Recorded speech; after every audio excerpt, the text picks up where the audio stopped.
calendar, if you have thought about doing that or might want to at some point, we do indeed have a test over rotational motion next time we are together, okay? So better that than waiting until like after break. That sounds like a horrible thing to everybody involved. I don't want to grade that test. You probably don't want to take it either. So I just want to make sure that you kind of are on the same page with me about what we've covered in rotational motion.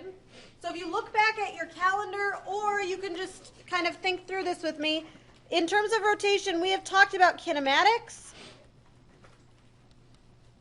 We have talked about Newton's laws. Then we talked about energy. And today we're going to talk about momentum. Okay? So those are like the four big things. Now before we get into momentum, which is the thing that we are going to do in just a moment, I want to encourage you to, we're going to look at two different things. The first one is your equation sheet. So if you have your equation sheet with you, pull it out. If you need to borrow one, raise your hand and I can give you one. These are my good laminated ones. You can't have them, but you can borrow. Anybody else need to borrow one? I don't know if you've been referring to this while you've been studiously doing your homework every night. If you haven't been doing your homework, you probably want to get on that. Okay, just saying. And if you have been doing your homework and have been just kind of flipping back through your notes, it might not be a bad idea this weekend when you're looking through things or going over things, just kind of reviewing, to use the equation sheet. I've said this before, but I'll say it again. You get this equation sheet on every test, right? You get this equation sheet when you take the AP exam. It's not a different one. I don't remember what color it is, but it looks exactly like this. So you might as well get used to looking at this now. You know what I'm saying? So you know where everything is. So just to draw your attention to the rotational stuff, if you look, it's the first column under mechanics, about halfway down, you see a familiar face, a familiar theta, okay? Theta is equal to theta naught plus omega naught t plus 1/2 alpha t squared. That should look familiar to you, yes? Okay? That's one of our favorite kinematics equations, just written in terms of rotational motion. And then if you look below that, you've got another couple of things that should look familiar. That x is equal to a cosine blah, blah, blah. That actually comes from the wave stuff. We just did waves before we did this because it seemed to make sense to in my head. Right below that, you see our favorite Newton's second law written in rotational motion, right? We've got alpha is equal to torque net over I. That should not be a surprise to you. We've been playing with that for quite a while, okay? And then we've got two that we're going to talk about today. Right below those two, then you've got K is equal to 1/2 I omega squared. You know that that is rotational kinetic energy, right? One thing to point out here is that you've got, do you want to look at a copy of that? Rotational kinetic energy and translational kinetic energy are both marked on the equation sheet just as K. It doesn't say K sub T and K sub R like we've been writing. So you just want to make sure that you are aware. If you know what they are, then it shouldn't be a big deal, right? Like, oh yeah, 1/2 I omega squared, that's rotational kinetic energy, got it. But if you're walking into something blind and you don't have any idea, then it's going to be really hard to figure out what's going on, okay? So that's just one of those other little things just to keep in mind. Yeah? Do we have to memorize what shapes correspond to what values for I? Absolutely not, no. So a couple of comments on that. Number one, if you need to know that, like if you're actually doing a calculation, they will give you that equation. Okay? So I would say be familiar with that and be okay with the fact that I isn't always going to be mr squared, right? So if you see 1/12 mr squared, you're not like, what the heck is that? And they get really hung up on it, right?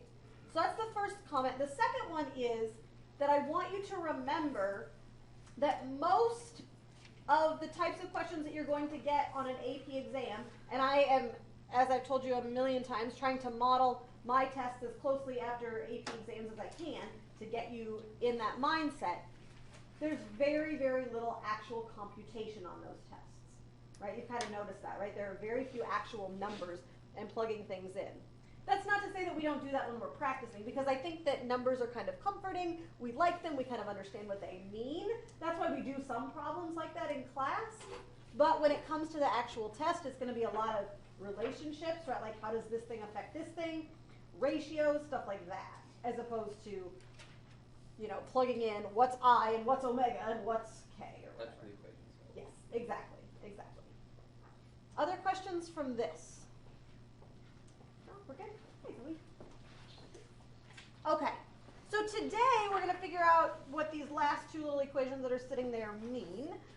And then we're really just going to spend the day processing them. We're going to do some problems. We may try a little, I wouldn't call it a lab, but a little, you know, like applied problem, I guess, too. We'll just kind of see how we do. Fair enough? Okay, so this is the last little piece that we need to put into all of this.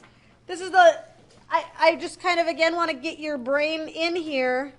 You know, when we've covered all of this material, that the first thing we do is to make our columns, right? Remember we've been doing all those translational columns? And then right next to it are the rotational, because it's the same stuff, okay? So we're going to start with what we know. We know this translational business. So here we go with the translational motion. We know when we talked about translational motion that Newton's second law, the one that talked about acceleration, said that if you have a net force, you know that the object is going to what? It's going to accelerate, and the amount of acceleration is also dependent on its mass. So we know that F net is equal to ma, and that should not be a surprise to anybody, correct? Mm-hmm. Okay. We also know, because we defined it on like the second day of school, that A is what? What does A mean? Velocity, the change of velocity over time. Change of velocity over time, right? It's acceleration, which is change of velocity over time. So I'm just going to rewrite that again. We have done all of this before. I'm just kind of getting our brains back into it. It's early, you know, but just kind of reminding ourselves that this is true. And then, because we dislike fractions, we don't like things in the denominator, I'm going to multiply that t over there. And you say, oh yeah, we've done that before. F net times t is equal to m delta v. And this was a big deal statement that we made. Remember that? That was a pretty big deal statement. What was that statement? Do you remember? It had a name, like a fancy name. Oh, man. Momentum. Impulse Momentum. theorem, right? Impulse momentum theorem. So we just put our brains together there. We've got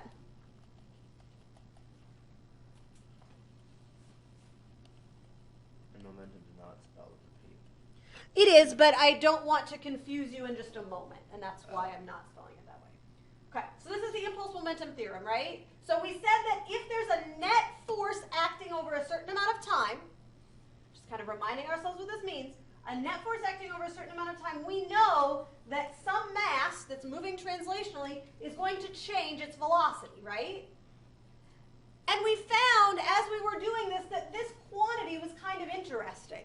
We had this quantity here that was m delta v. That product was the change in momentum of an object, right? Does that sound familiar to you?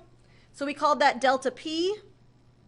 So delta p was change in momentum, and the change in momentum was dependent on the net force acting and how long it acted for. Life is okay? Mm-hmm. Okay. From this, we can say that. We can also make another statement. And the other statement would be kind of the opposite of that, the other extreme, and that is to say that if no, let me say, yeah, I'll just say if no F net acts on a system, what do you know? Is there acceleration? Let's talk about it in terms of the in terms of this stuff. There's no momentum. There's no what? Change in momentum. There's no change in momentum. Can a system have momentum Yeah. and not have a net force acting on it? Yeah, right? If you get a little car going on a frictionless surface and you give that car a push, and we don't worry about that part because that would be the F net, right? And so then we've got a car and it's just moving and moving and moving. Is it going to speed up or slow down on its own? No. I'm talking like Hot Wheels car, not like, car that you actually drive, right? Like a little Hot Wheels car, you just get it going. It's just going to keep going forever, right? Assuming there's no friction, because the net force is 0, change is 0. It can be moving, that's fine. It can have some velocity. It's just not going to change its velocity. Thanks. So, if there's no F net acting on a system, that means that there is no change in momentum. Oops, does equal 0. Okay. And this is the statement of conservation of linear momentum.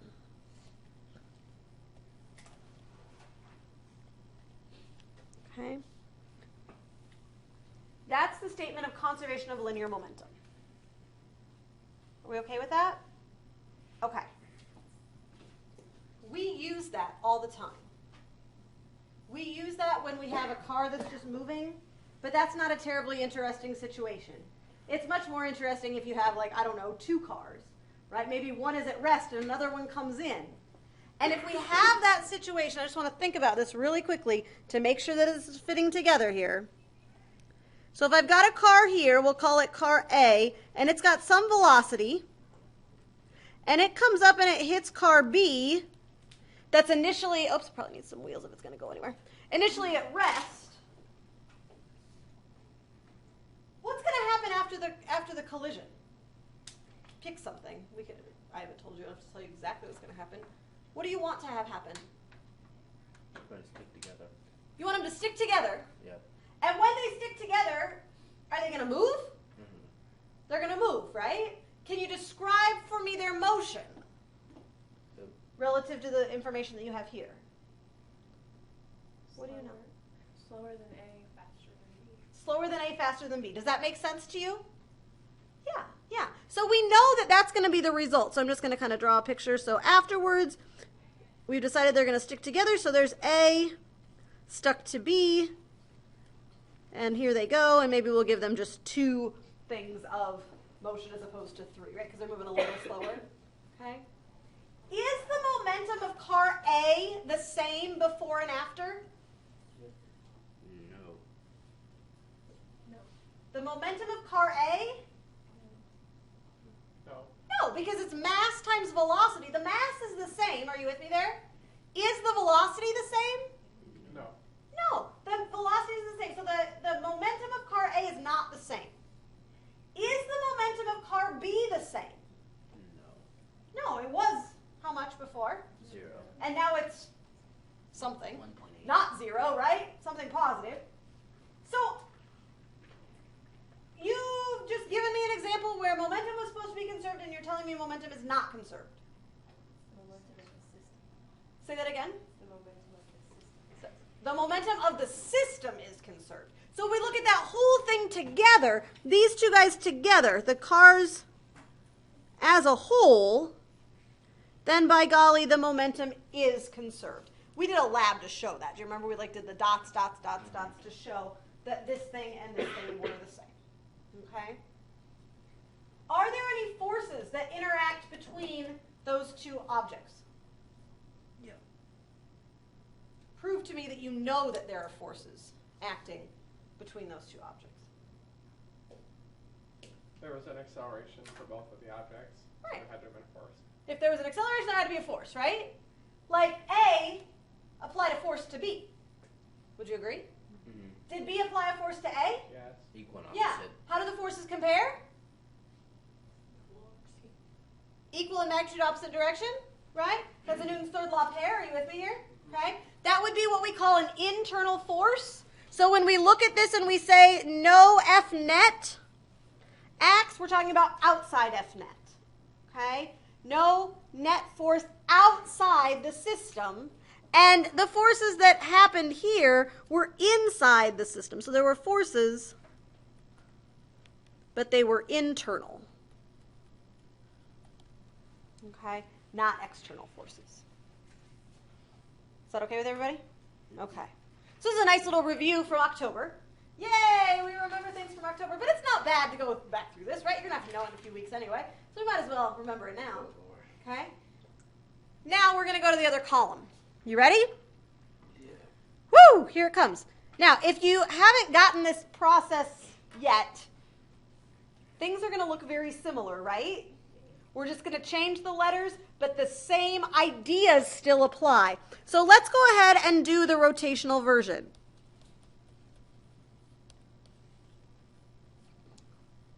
Do we have a rotational equivalent of this equation here? Yeah? Yeah. I want you to see if you can remember what it is, or look on your yellow sheet, or talk to your table mates. Write down over here what you think the rotational equivalent of this statement would be. Go ahead and do it, and then we'll check.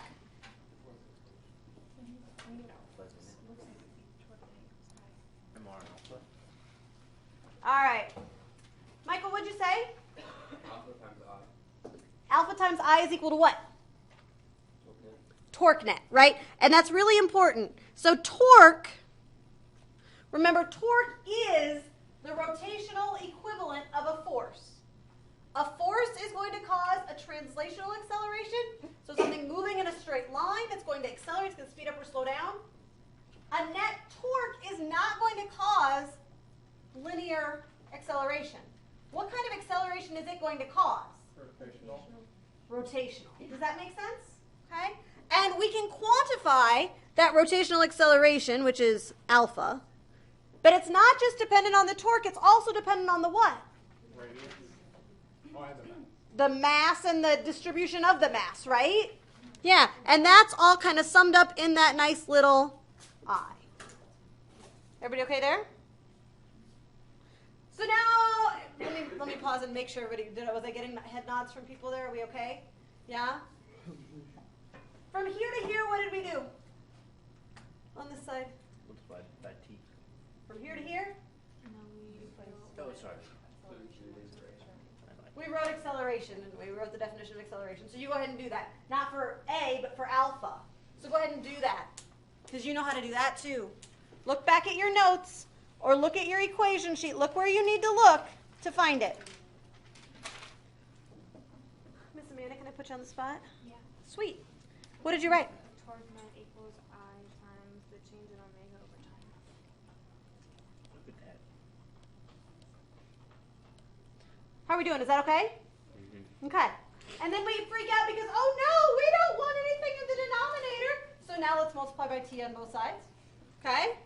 Again, I really want to make it clear I'm not trying to do anything scary. So net torque times time. So that means that we're applying a torque over an amount of time, right? So I'm applying a torque for a second or for 5 seconds or for 12 seconds. And depending on the amount of time I apply that torque for, does it make sense that something's going to speed up or slow down, more or less, depending on how much I do that, and it's going to be equal to I times delta omega? Is that okay? Okay. This is, and I don't know that they actually use this phrase, but this is the rotational equivalent of the impulse momentum theorem. Okay? Like I said, I'm not confident that they use that phrase a lot, but I'm going to just assert that that is true. And I'm also going to assert that this product, I times delta omega, is an important product when we're talking about rotational things. Just like m delta v is an important product, change in linear momentum, I times omega is the change in, anybody want to give it a shot? There's no momentum. I'm thinking so, right? We usually call it angular momentum, but yeah, it's the same deal, okay? And the letter we use for this, logically, is L. Capital L, delta L. I don't know why. Angular momentum? I don't know. Maybe that's where it comes from. Sure. We love it, yeah. So torque net times delta T is equal to delta L. This is angular momentum.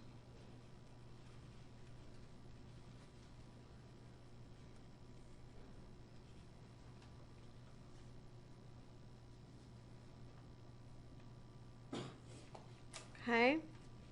And we're just going to keep making statements because we love this parallelness. Does that make sense to you guys?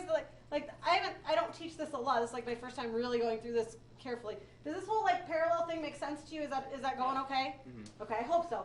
Keep me posted as you're like if it's not making sense. So we can make another statement, kind of like this one, for angular momentum.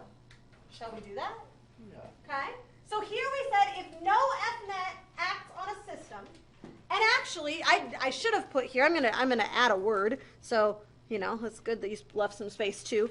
I'm gonna say closed, because that really is important. It has to be a closed system. Okay. With your teammates, can you write a very similar statement to this one, except for rotational motion, for angular momentum? I bet you can. Give it a shot. Talk to your partners, or write it down and then check with your partner and see if it matches. All right, Miss Modest, Dangerous Alex, what did you say? If no T net acts on a system, then angular momentum is equal to 0. Okay, say that one more time slower so I can write it down with you. I loved it. It was great. If there's no torque net, If no, hold on. acting on a closed system, Slow down. Okay, if no torque net, I just write slower than you speak. Torque net acts on a system, on a system. And what kind of system do you think it really should be? closed, A closed system. Okay, so keep going. Now I'm listening. then angular momentum is equal to 0. Then the angular momentum is equal to 0? Or the change in angular momentum. High five for that. Yeah. The change in angular momentum is equal to 0. Does everybody agree with that? Okay. You are all so smart. That is totally right. So if this statement here is called the principle of conservation of linear momentum, Oh man. smarto people, what's this one going to be called? Oh, conservation of angular momentum. Right? Like, what? That's so cool. No way. The way.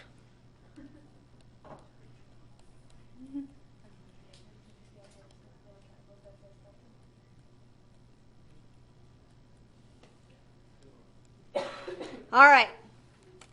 Now, I don't know if you pull out your sheets regularly to check on these things, but if you happen to pull out your learning objectives sheet from this unit, and it's been a while since we got it because it's been kind of a long unit. It's been a good unit, I feel like, but kind of long. If you look through this, and I don't know if you've looked through this. What color is it, white? I think it's purple. Okay. Is it? This is just like the original copy. Yeah, it is.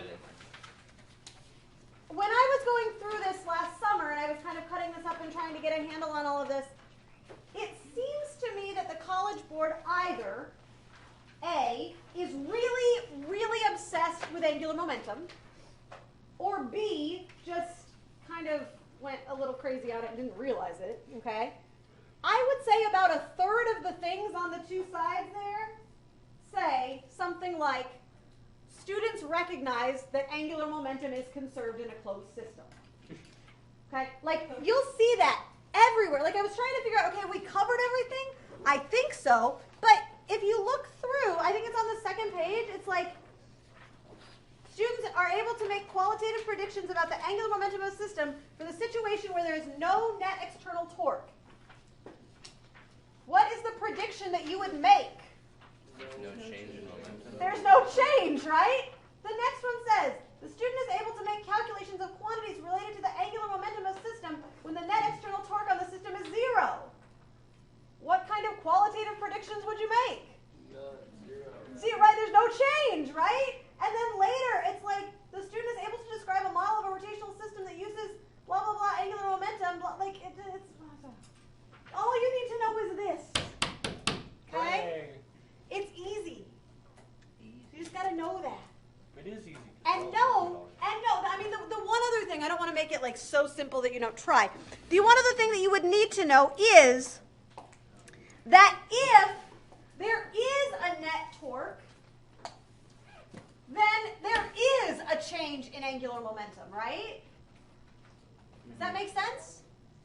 If this is 0, then this is 0. If this isn't 0, this isn't 0. It's the same process that we've been going over for the entire year. Is that okay? Just different labels. Just different labels. Are we okay? Okay. So when we're talking about these things, when we were talking about linear momentum, the thing we like to do is watch little cars go by. We're talking about angular momentum. The best demonstration of that I can show you, because it's not like collisions don't happen in angular stuff often unless you're starting to talk about like stars, right? Like stars that are spinning and collide, and then weird stuff happens. But I don't, unfortunately, have any star systems in here to like play with and be like, oh look. But I do have this nice little turntable that we've played with before. We got this one out like the very first day we were talking about rotational stuff, right? Yeah. Hey Ian, come here. You want to spin around? Sure. Sweet. So I'm going to have you stand on there. She's like, what are you doing? Okay. And then I'm going to have you hold a weight in each hand, because then you have more mass. More mass equals more fun, right? Yes. Okay. All right. You doing okay? Yep. You didn't have like too much for breakfast. It's going to like fall on the floor, anything, right? No. Okay. She's like, all right. Okay. All right. So now I'm going to put your arms all the way out and see how strong your arms are. Have you been lifting weights much? Or you? She's like, oh, they are a little heavy. It's good for you though, because now she's exerting it for, right? So it's like, oh man. Okay. So I'm going to spin her around because that's fun. Okay. So I'm going to exert an external torque on her. Does that make sense? What is her angular momentum right now? 0. How do you know this? She doesn't have any Rest. angular velocity. And there's no torque. No omega, right? No omega means no torque. Well, it means no angular momentum, right? Like that, boom. So now I'm going to exert a torque. She's like, oh, are your arms getting tired? You can put them down for a second. You ready? Okay, so I'm going to exert a torque on her. We're just going to watch it go. I'm going to make this a couple times. So I'm going to go, whee! And she's going to spin. Yay, so I exerted a torque. Now she has some angular momentum, yes? Okay, now, this time, I'm going to do it again. You can bring her arms down for a second. Okay, so now this time she's going to be like a fancy figure skater. You've all seen this. You know what's going to happen, don't you? So she's going to put her arms out. I want you to go like around maybe half a spin or so, like once I let go, so that we can watch you spin because it's fun. And then I want you to pull your arms in. Okay? And I want you to think about what's going to happen, like what physically is happening. Not just, oh, it's going to be so pretty and hopefully she doesn't fall over. And if you do, don't throw the weights at Addison's head. That's the most important thing, because poor Addison, maybe you need to move or wear a helmet, I don't know. But let's just think about what's happening here, okay?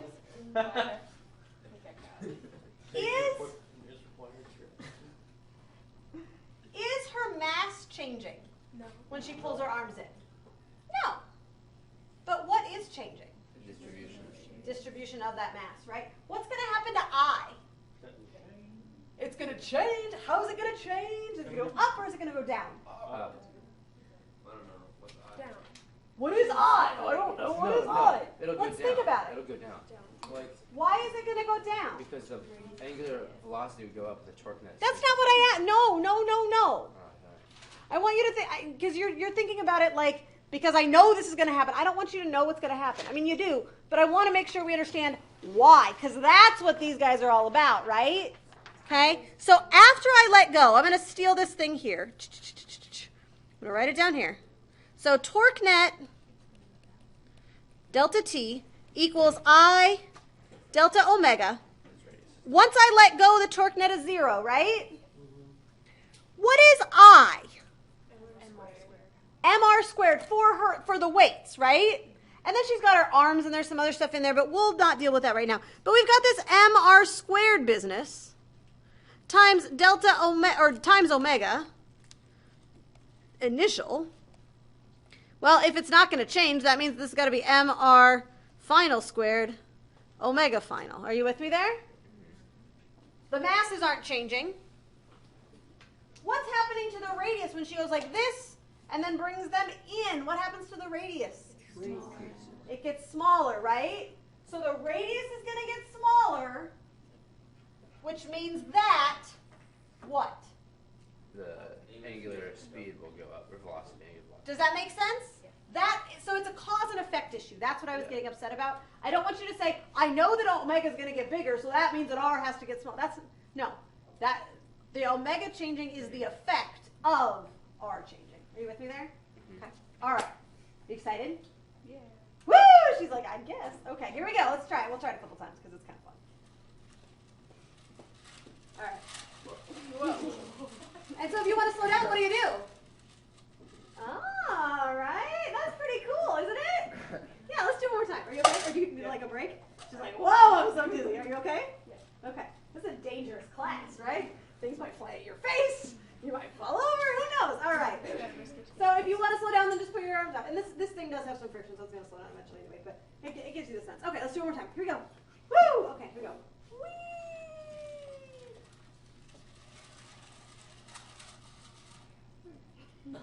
Is that pretty cool? Like that's like literally this is what's happening, right? This happens right before your eyes. Oh my gosh! Yeah, absolutely. Cool. You can just set the weights right on there. That's perfect. Nice job. Thank you for doing that. Give her a hand because it is a little scary. I have to say. I've done it before. Okay. Oh, we could use that for lab, like. We're gonna. I think that's my plan. So here's the deal. I've got a few problems that I want to work on. My dream is that after we work on a couple of problems, I would like to do this and try to do some video analysis with it because I've not done this. I don't have an experience with this, but I think it should work. I think it's worth a shot. So I want to try a couple of problems and we'll talk about how we're going to approach that. Does that sound okay? So when I typed these problems out, I wasn't really thinking about order. And so number one is the hardest one. So don't do number one first, because, no, I think you probably want to start with number two. And I think that, make sure that all of the blue sheets have writing on them, because I feel like the copy machine kind of ate some things. So let me know if you get one that doesn't have something on it. Does anybody over there get a blank one? Are you guys okay? All right. So, I want you to start with number two.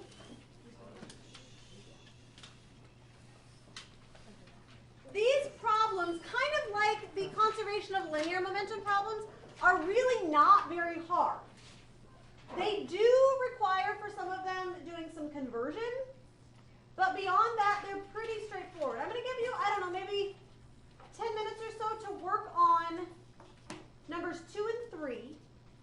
You need one more piece of information for number 4, so I'm going to write it up on the board in just a second here, okay? And then I want to work on number 1 with you, because that one is, I just want to make sure that it makes sense, okay? So do 2, 3, 4, and then 1. All right? I'll give you a few minutes to work. Are we taking more notes or can I put out? That's all the notes you have. Okay. Yeah, so go ahead and write this stuff down. These are not to be turned in. It's just I figured that you would like to have them in front of you, then you could take them with you. So go ahead and start, and we will discuss as we need to. This, because that's important. Whoa. So you're going to say that I omega initial equals I omega final. You may need to think about what that I is, but I bet you can do that. You may want to refer to that handy-dandy little third of a sheet that I gave you. Okay? I think you can get there. You might have to take a couple of steps, but I think you can do it. Talk to your neighbors or talk to me if you have questions. But I think you can do it.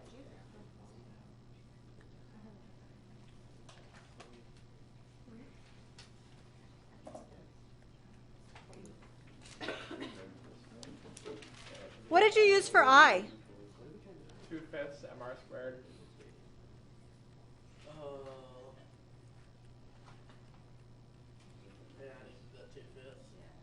Well, you don't really. I mean, because you got it's going to stay a sphere, right? It would be much weirder if it didn't. The 2/5 are just going to cancel. The 2/5 are going to cancel, but remembering to square the r does matter. Did you mean to square omega? Oh, no, I didn't. Thank you for catching that. I was just excited about writing 2s. Sorry. I get excited about that too. Right?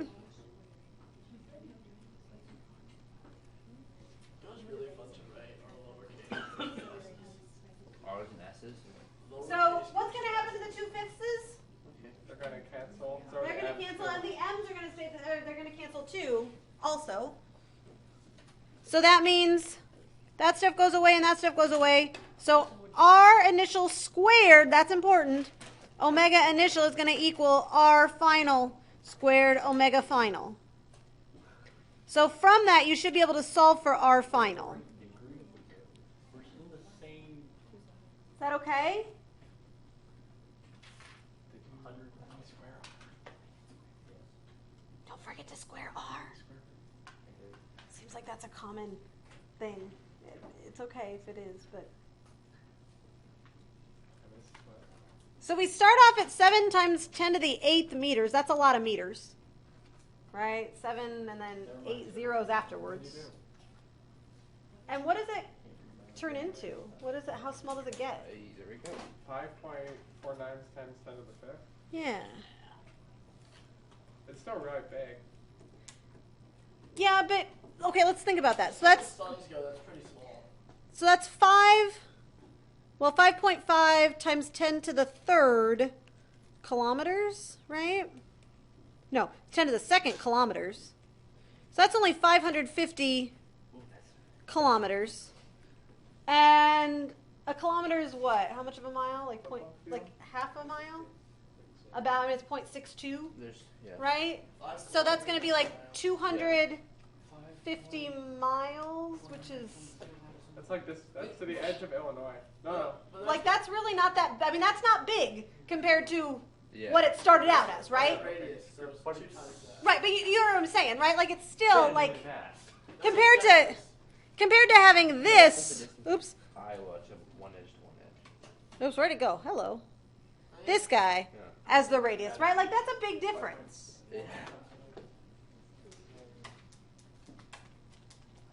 How are we doing with that one? Are we doing okay? Doing good. We're dead.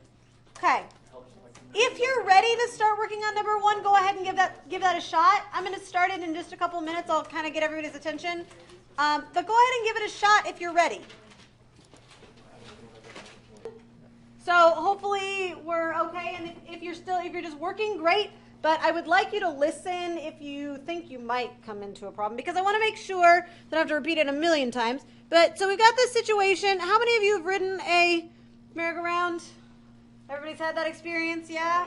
Donald, no? You've never? Oh, yes. Okay. He's like, really? Sheltered life, right? Like, I mean. Tinker Donald. Okay, so our friend Joey starts out right here, okay? And he's riding the merry-go-round, and that's kind of dizzy, right? Like, because he's just sitting there right on the center. And it's going. We're going to assume it's frictionless because that makes our life better. And then he's going to walk out, and he's going to stand here at the edge. Sounds dangerous. Well, you know. I think you go flying. Friction, my friend, is holding him in. It'll be okay. Okay. So there is no net torque on this thing. Would you agree? No outside forces acting, which means what? The change of momentum is 0. The change in Angular momentum. angular momentum is 0. Would we agree? Are we okay there? Yeah. Okay. So that means that we can say that I initial, omega initial has to equal I final, omega final. That's where we're always going to start. The issue with this one is in figuring out what I is, right? What's spinning in circles in this problem? The merry-go-round And Joey. and Joey. There are 2 things spinning, and they have different eyes. Are you with me there? So this is kind of like the rotational equivalent of a collision problem, because you've got 2 things now, okay? So when you talk about this, you need to talk about the total moment of inertia. So that's going to be the moment of inertia of Joey plus the moment of inertia of the merry-go-round. Okay, and I'm going to go ahead and write it out because I want to make sure that it makes sense. And go ahead and, just for this one, humor me, and write it out. Okay? Is that okay with everybody so far? Yeah. Okay. So let's think about what the moment of inertia is going to be for each of these things. Joey, what's Joey going to be? In the very first Joey 1 is going to be 0 because his radius is 0 because he's standing in the middle of the. Does that make sense? Yeah. Joey 1 will be 0. Poor Joey. Yeah, because the radius is 0.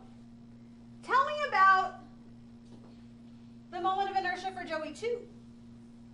Would Joey 2 just be, it would be his mass times the radius he has from the center of mass of the object, so it would be his mass, which is... Well, we don't care about numbers yet. Okay, so it would be It would be mass of Joey Uh-huh. times the radius. Just mass times radius? Squared, sorry, radius. Squared. Yeah. And it's because he is more or less a point mass on this system. Does that make sense? He's not like laying down and like rotating, like a big long rod or something like that, right? He's like more or less a point mass on this thing. So we're going to deal with him as a point mass. So we're going to call this, excuse me. So this is like the mass of Joey times the radius of Joey at the end squared. Is that okay? That's what this thing is right there. Okay. Now what about the merry-go-round? What is the merry-go-round? It's a solid cylinder. It would be a solid cylinder, right? So if you've got your little 1/3 sheet paper, you can figure out pretty darn quickly what the moment of inertia of a solid cylinder is, can't you? It's, what'd you say? 1/2 mr squared. Yeah, so it's going to be 1/2 the mass of the merry-go-round times the radius of the merry-go-round squared. I'm going to go ahead and write this times I initial is equal to, does the moment of inertia of the merry-go-round change? No. No. No, it's the same mass, same distribution of mass, so it's going to be the same on both sides.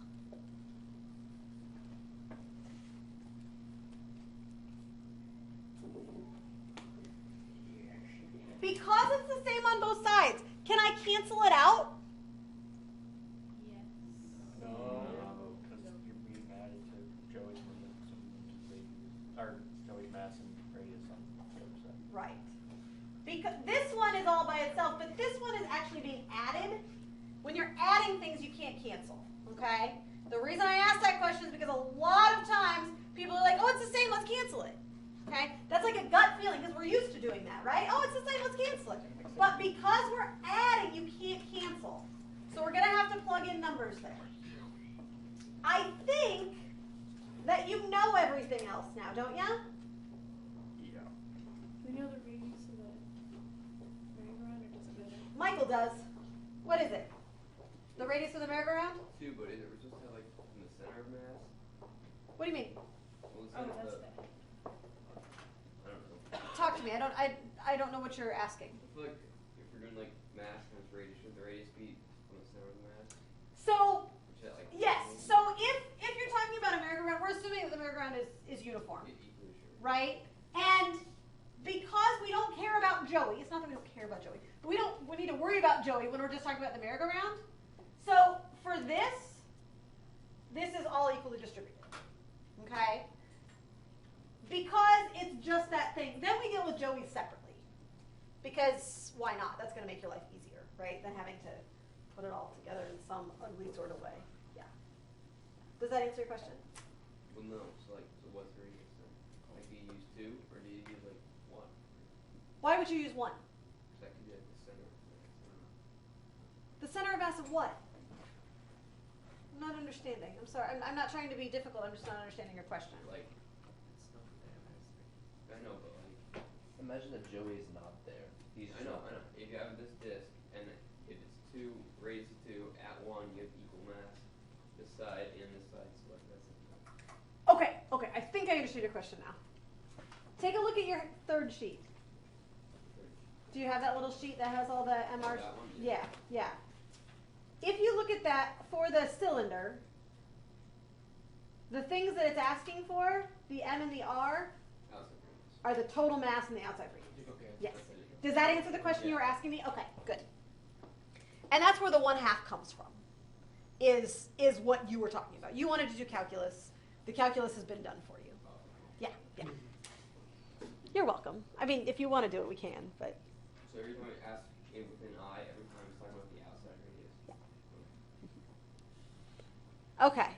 How are we doing? We okay? Yeah? So we're trying, is Omega going to get faster or slower? Slower. Why? It's a bigger radius. Yeah, there's more mass distributed further out, right? So it's going to slow down. So this is, again, the opposite of what Ann did. Okay, so we're looking for Omega final. I'll let you work on that for a couple minutes. Yeah, let's talk about that. How did that come from? Where did that come from? Okay, now it's 3.4. So, I mean, and I don't mean this in a mean way, but it's really a matter of plugging things in. But let's take a look here. So, omega initial, does it make sense that it's like 2.51 Yeah, I got that. radians per second? Okay. Because it's 2 pi over 2.5, right? Yeah. Yes. Okay. Which, and 2 pi is just about, Yeah. so yeah. Anyway, so we're solving for omega final. So omega final is equal to, I'm just going to write this all out if that's okay. So this is 1/2. The mass of the merry-go-round was how much? 200 kilograms. Times the radius is 2 meters squared. And omega initial is 2.51 radians per second. Divided by, Joey is 36 kilograms times, now he's at 2 meters away, right? Plus 1/2 times 200 times 2 squared. Put big brackets around that. And then, oh, that's it. Never mind, I guess I don't need to make that bigger. Like that? Is that okay? Maybe you didn't put squares in, right? That might, or not enough parentheses? Those are my two guesses.